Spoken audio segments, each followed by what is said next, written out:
Assalamualaikum warahmatullahi wabarakatuh. Terima kasih atas kesempatannya. Di sini kami dari kelompok 2 akan mempresentasikan mengenai pajak penghasilan umum.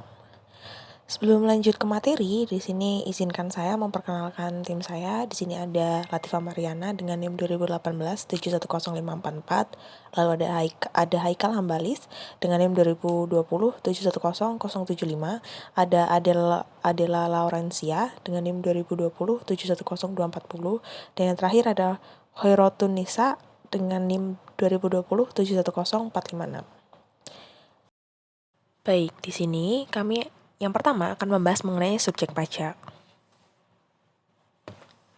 Subjek pajak ialah pihak yang dituju Undang-Undang Perpajakan untuk membayar pajak berdasarkan kemampuan dan kondisinya. Nah, menurut Undang-Undang Nomor 36 Tahun 2008, subjek pajak itu ada 4, yaitu orang pribadi, harta warisan yang belum terbagi, badan, dan bentuk usaha tetap atau BUT. Subjek pajak orang pribadi ialah orang-orang yang tempat tinggal di Indonesia dan memiliki penghasilan di Indonesia, serta WNI yang berada di luar Indonesia. Kemudian, ada harta warisan yang belum dibagi, dikategorikan sebagai subjek pajak penghasilan jika berpotensi menjadi penghasilan. Nah, salah satu contohnya adalah warisan berupa properti yang disewakan, seperti rumah, ruko, gedung, dan lain sebagainya. Kemudian yang ketiga ada subjek pajak badan, itu meliputi semua perusahaan yang melakukan aktivitas usahanya di Indonesia. Sebuah badan terkena kewajiban membayar pajak atau disebut sebagai subjek pajak dalam negeri ketika mulai didirikan atau bertempat kedudukan atau memperoleh penghasilan di Indonesia. Namun, ada beberapa badan yang mengalami pengecualian, yaitu dia bukan subjek pajak, antara lain harus memenuhi syarat pertama, pembentukannya berdasarkan ketentuan peraturan perundang-undangan, yang kedua, pembiayaannya bersumber dari APBN atau APBD, ketiga, penerimaannya dimasukkan dalam anggaran pemerintahan pusat atau pemerintah daerah, dan yang keempat, pembukuannya diperiksa oleh aparat pengawasan fungsional negara. Dan yang terakhir ada bentuk usaha tetap atau BUT. Dalam undang-undang, bentuk usaha tetap itu ditentukan sebagai subjek pajak tersendiri, terpisah dari badan. Karena itu, walaupun pelakuannya perpajakannya dipersamakan dengan subjek pajak badan, tapi untuk pajak penghasilan BUT mempunyai eksistensi tersendiri dan tidak termasuk dalam pengertian badan. Yang kedua, kami akan membahas mengenai non-subjek pajak. Non-subjek pajak ialah pihak-pihak yang tidak memiliki kewajiban untuk membayar pajak penghasilan.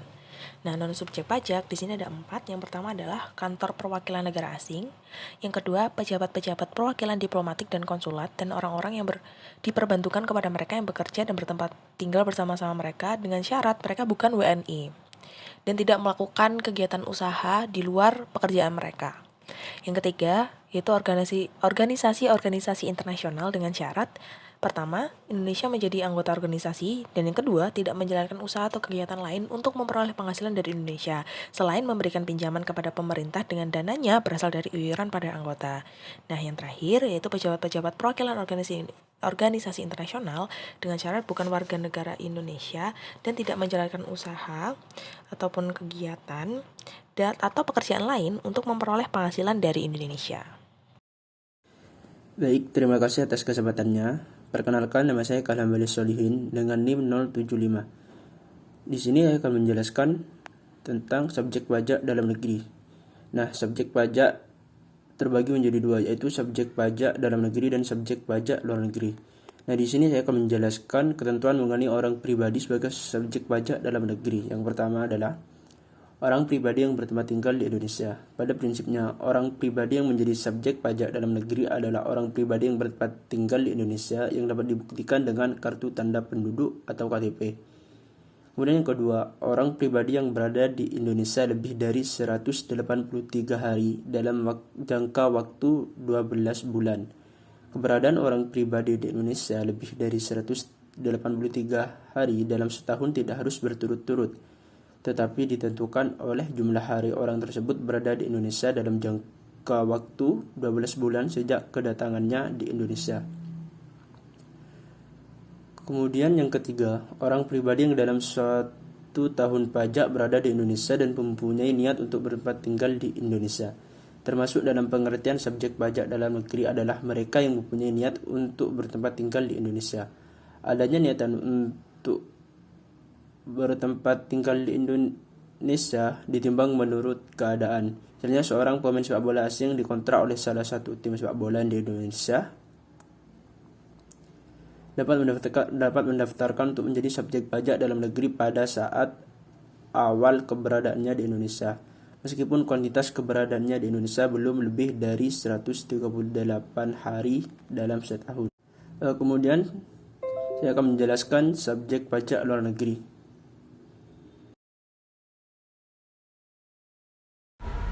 Baik, terima kasih atas kesempatannya. Untuk selanjutnya yaitu bentuk usaha tetap, biasa disingkat dengan BUT.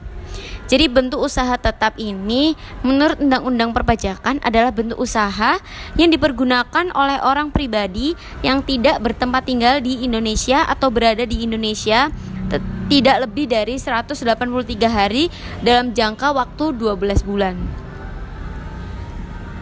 Uraian lebih lanjut mengenai BUT yaitu yang pertama, suatu bentuk usaha tetap mengandung pengertian adanya suatu tempat usaha yaitu fasilitas yang dapat berupa tanah dan gedung, termasuk juga mesin-mesin dan peralatan. Untuk yang selanjutnya yaitu tempat usaha tersebut bersifat permanen dan digunakan untuk menjalankan usaha atau melakukan kegiatan dari orang pribadi yang tidak bertempat tinggal. Nah, yang terakhir yaitu pengertian bentuk usaha tetap mencakup pula orang pribadi atau badan selaku agen yang kedudukannya tidak bebas yang bertindak untuk dan atas nama orang pribadi. Selanjutnya yaitu objek pajak atau biasa disebut dengan taxable income. Objek pajak taxable income atau TI adalah penghasilan, yaitu setiap tambahan kemampuan ekonomis yang diterima atau diperoleh wajib pajak, baik yang berasal dari Indonesia maupun dari luar Indonesia, yang dapat dipakai untuk konsumsi atau menambah kekayaan wajib pajak yang bersangkutan.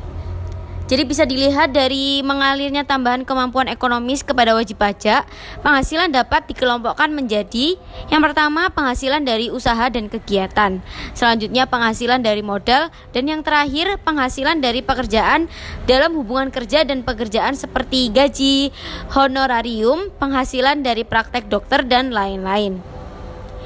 Selanjutnya yaitu rincian mengenai objek pajak, meliputi yang pertama penggantian atau imbalan, yang kedua hadiah dari undian atau pekerjaan atau kegiatan, yang ketiga adalah laba usaha, dan yang keempat ada keuntungan karena penjualan.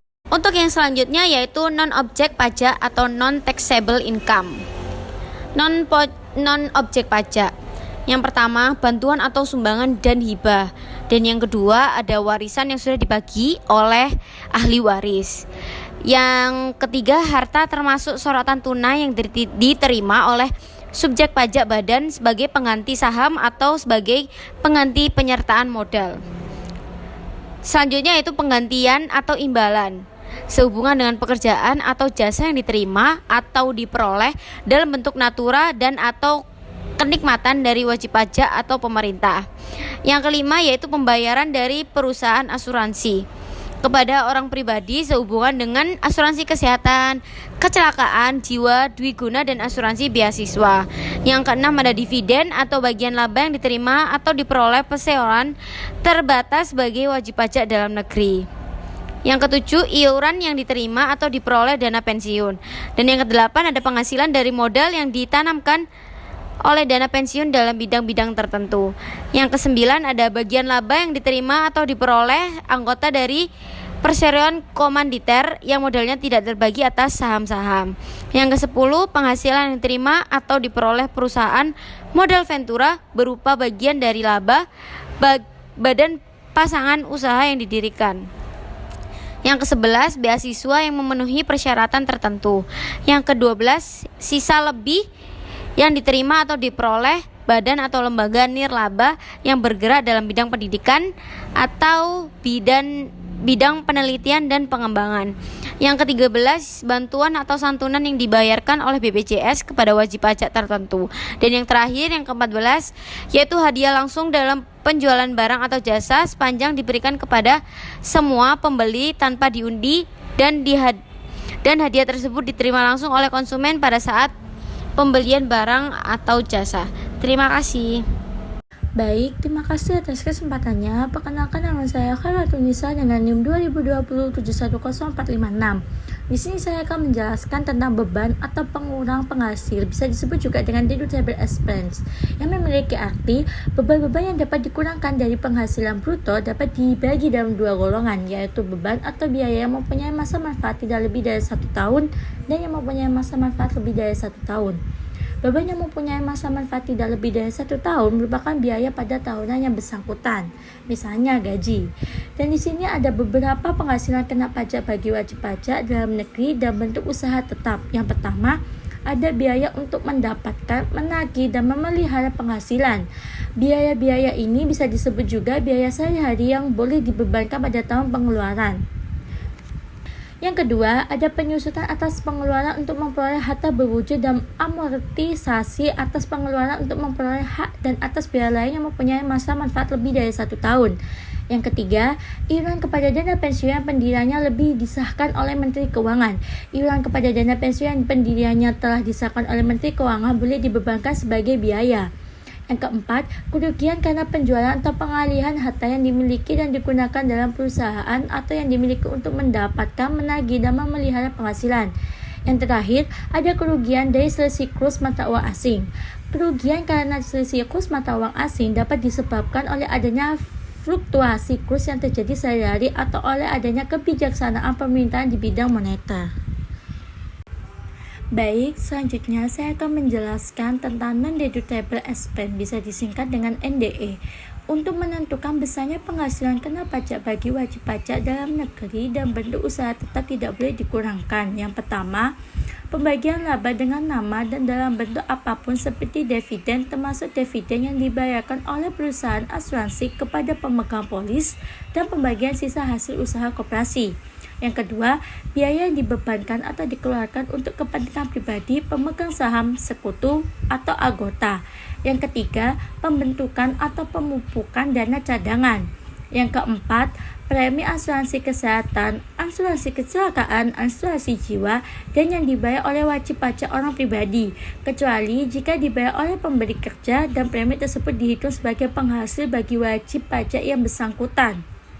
Yang kelima, penggantian atau imbalan sehubung dengan pekerjaan atau jasa yang diberikan dalam bentuk natura dan kenikmatan, kecuali penyediaan makanan dan minuman bagi seluruh pegawai serta penggantian atau imbalan dalam bentuk natura dan kenikmatan di daerah tertentu. Yang terakhir, ada jumlah yang melebihi kewajaran yang dibayarkan kepada pemegang saham atau kepada pihak yang mempunyai hubungan istimewa sebagai imbalan sehubung dengan pekerjaan yang dilakukan. Sekian yang bisa saya sampaikan. Terima kasih.